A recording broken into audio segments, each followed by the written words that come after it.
আমি খুব একটা রান্না পারি না। পারি না বলা ভুল, করি না। ঘরে যা করার ওরকমই চালিয়ে দিই। আ আমার একটা ফ্রেন্ডের সাথে কথা হচ্ছিল। ও বলল, "তুই চিকেন পকোড়াও কোনোদিনও বানাসনি?" আমি বললাম, "হ্যাঁ, চিলি চিকেন করি। তো ওটাই ডিম ছাড়া করি।" ও বলল, "ডিম ছাড়া না, তুই ডিম দিয়ে কর।" আমি বললাম, "ডিম দিয়ে ঘেঁটে যায় ব্যাপারটা।" তো ও বলল, "না, তুই কর, আমি পুরোটাই তোকে গাইড করে দেবো।" তো ও পুরোটাই লিখে দিয়েছিল আমাকে। তো আমি নিজের মতন করেছি। ও বলেছিল আমাকে কতটা কী পরিমাণ ওগুলো বলে দেবে। যাই হোক, আজকে ওকে ফোনেও পাইনি। ও আমাকে এসএমএস করেছিলাম, রিপ্লাইও করেনি কিছু। তো ঠিক আছে, ইন্সপায়ার করেছে তো। আমি নিজে, নিজে করেছি। নিজে, নিজে ১ম করলাম। আ ভালোই হয়েছে। আমি যেমন করি তার থেকে অনেক ভালো হয়েছে। ব্যাপারটা সফট হয়েছে।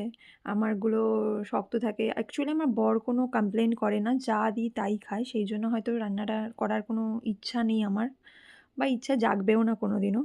তো আমার ফ্রেন্ডটা বলল, তাই আমি করলাম। না, ব্যাপারটা সত্যিই খুব ভালো হয়েছে।